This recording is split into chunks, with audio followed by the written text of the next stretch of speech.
Well, good morning. Week 3 of streaming services. It's a bizarre time we live in right now, and I don't know that any of us ever expected when the first news came out in January that some virus was spreading through China that we would be at this point now, but yet here we are. And we're all making the best of it, right? We're all doing the best we can. But you know, we can mope and groan and complain about our circumstance, or we can try and move forward in that. And I think that's what we're going to kind of talk about this morning. So we are in this season of Lent, we are in the book of 1 John, John's first letter, well, to the church, essentially. It goes out throughout. It's not specifically addressed to any one group. It goes out across all of the believers at that point of time when it's written, which is around first century, the end of the first century, beginning of the second century is about the right time. So we are in this season of Lent, 1 John, as I said. And so I have the privilege today of coming out of 1 John chapter 4, verses 7 through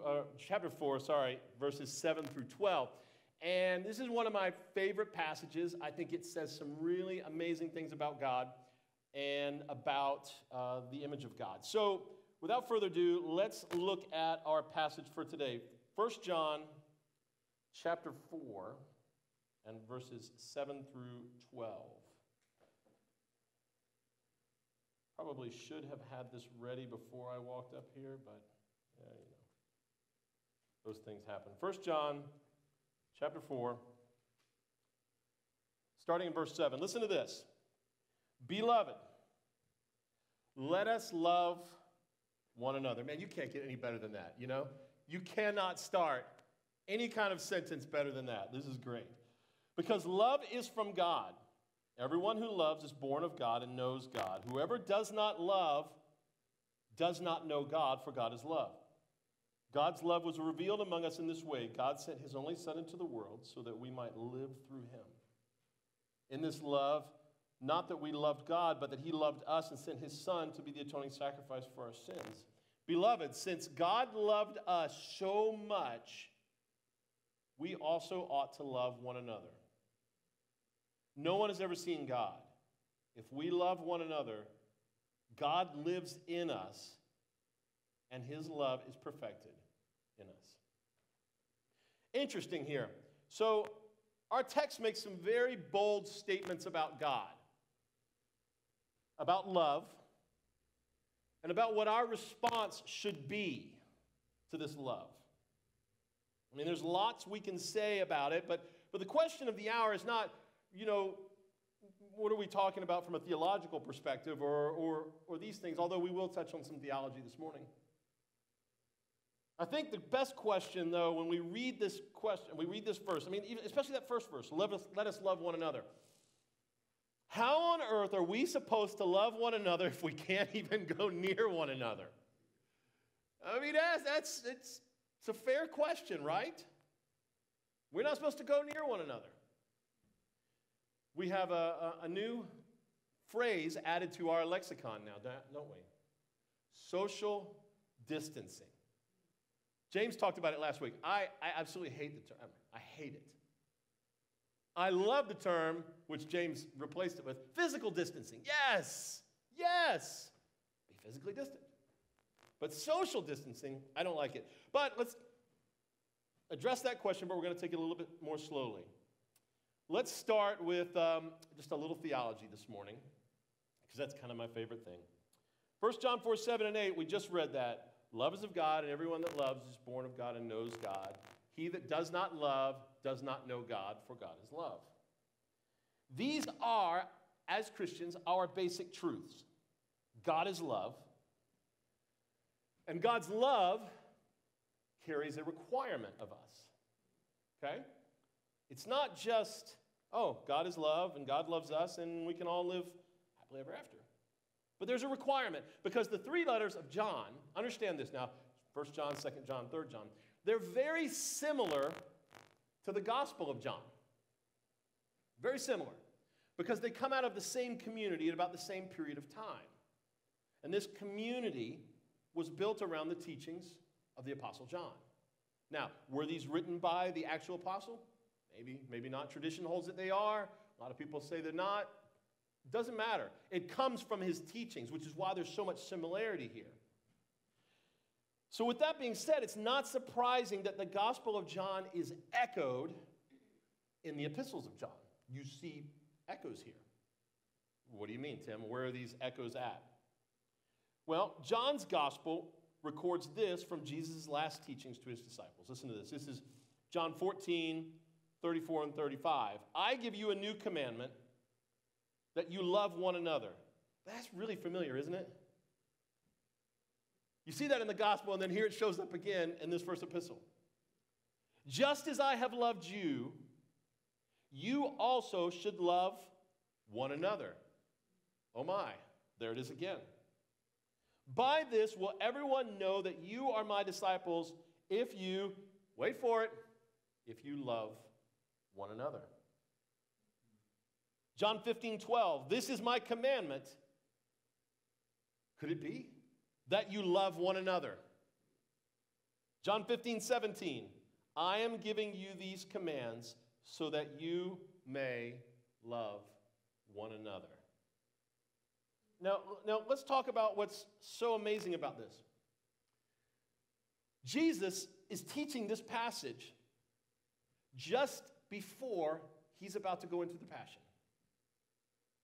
They're getting ready to get up and walk on their way to the Garden of Gethsemane from the upper room. He knows what's coming. Judas has already been sent out. He's already been betrayed. And so this is his last chance to talk to his disciples. You know, it's that last thing. Just let me tell you one more thing.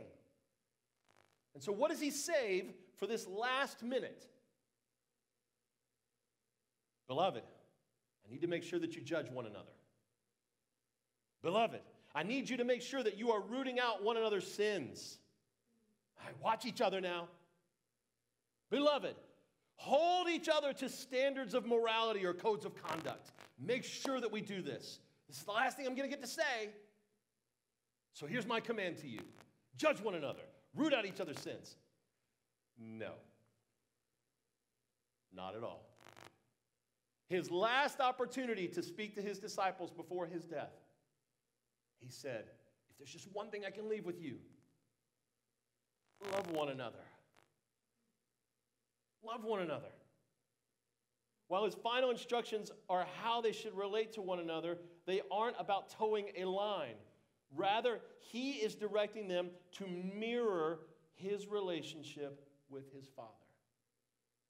As the Father has loved me, and I have loved you, so love one another. And this brings us back to this morning's text. God is love. What is God like? How does God respond to our hurts? God is love. In this time of sickness and fear, how does God respond? God is love. How does God view us when we fail? God is love. Keep asking the questions. Keep asking. And John's going to point you back every time. God is love. So, God is love. That gives us the defining characteristic of God, right? I mean, you don't see it anywhere else in the Bible. You don't see any other statements. God is justice. God is wrath. God is this. God is that. The defining characteristic of God is love. And so then, Genesis 1:26 tells us that we are created in the image of God. Okay? So if we're created in God's image, so what does the image of God mean? Well, we could say that it means it's a physical image, but I don't think anybody really believes that God is shaped like us, right? I mean, I don't think that God walks around on 2 feet with 2 hands. Maybe he does, but I don't think that's what's being told here. What could the image be? Scholars have thought about this for years. Is it the ability to possess knowledge? Self-awareness. Is that the image of God? A capacity for self-understanding, for ruling, even for dominance. Boy, we've not failed in our human history with those things.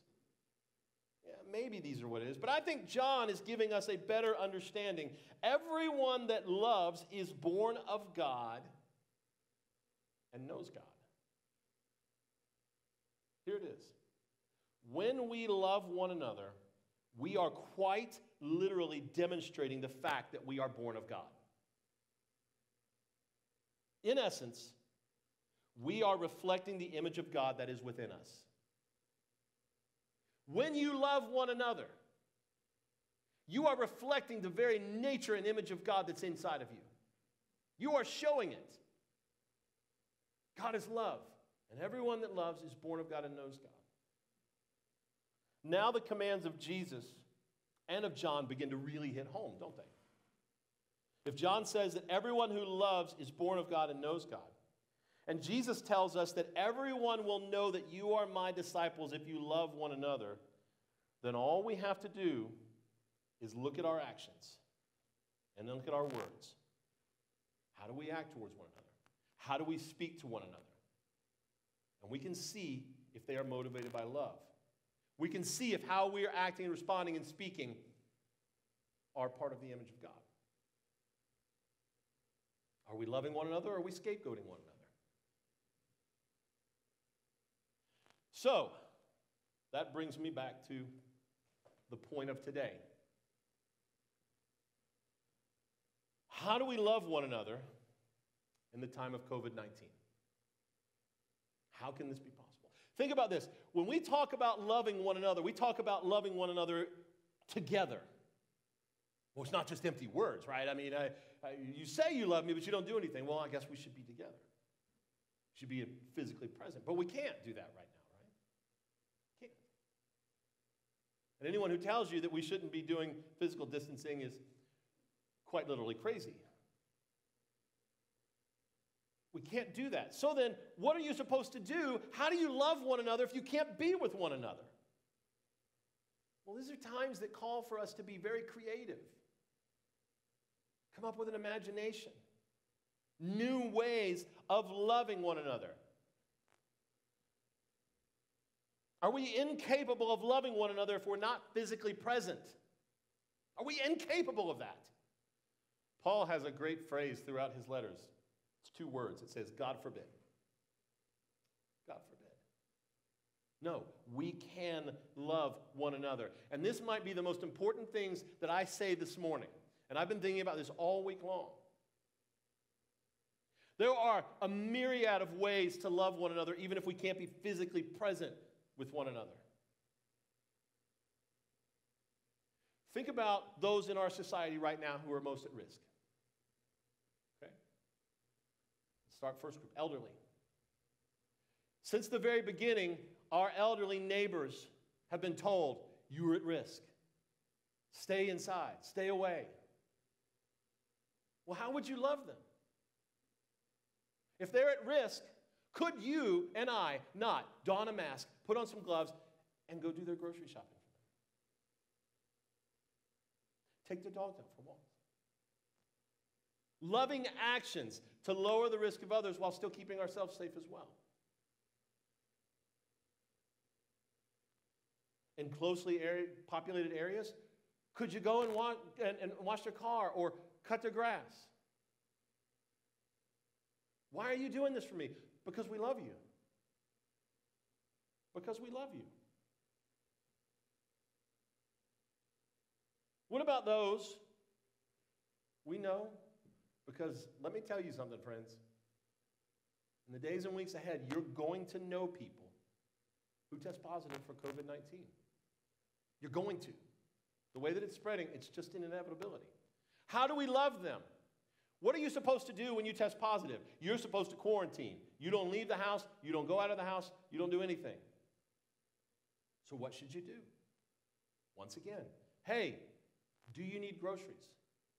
Let me go get what you need. Send me your list. I'll go. I'll bring it. I'll put it at your doorstep. I'll get in my car and I'll go and I'll let you know when I'm gone and you can come out. These are acts of love. You would do that for me? Of course I would do that for you. Why wouldn't we do something like that? What about if you got a dog? Linda mentioned this morning to me. Do you know somebody who's got that? They still have dogs that need to be walked. They have grass that needs to be cut. We can act and love one another, even in this time where we have to be physically distant. I was getting ready for this morning, and I came across a tweet. I mean, it was literally just about 10 minutes ago, and I want to read this to you because this may be one of the greatest things I've seen. This is a Pathos writer named Kenneth Tanner, and he says this: "The first Christians show us that the greater miracle is not the healing of the sick, but staying and caring for the sick and suffering even when they do not recover, staying with the dying as they die. Compassion is what overcomes the world and leads to resurrection." I mean, that's just amazing. It's brilliant. So we've got one group. We've got another group. What about people who are lonely? Maybe you're lonely. You're listening to the sermon right now, and you're sitting there, and you've not seen anybody lately. Did you know that you can still have lunch with people even if you're not physically present? James told me this week he had a meeting with clergy friends. They had lunch together, each person sitting at their dinner table with their lunch and a video conference. My wife's brilliant. I think my wife is one of the most intelligent people I've ever met. She hosted a virtual happy hour in our house. She set the laptop there, had a glass of wine, and on that screen were 4 or 5 other ladies, all in their places, all talking, smiling, laughing, enjoying company, saying, "Wow, this is really great." Can you imagine that? There are ways to love one another even during this time, and now is the most important time that we ever show that love. It is vital that people know they are loved. It is vital that people know they're not alone. By this will all people know you are my disciples, if you love one another. Friends, we have a responsibility to reflect the image of God what's inside of us. And I go back to what John said. Love is of God, and everyone who loves is born of God and knows God. He that does not love does not know God, for God is love. We demonstrate the very image, and we reflect the image of God by how we love one another. And I think that even in this time, there are so many ways to tell someone you are loved. Even if you're 6 feet apart or 10 miles apart, you can do it. And we need this now more than we have ever needed it. We need to dispel isolation. Be physically distant. Don't be socially distant. Love one another.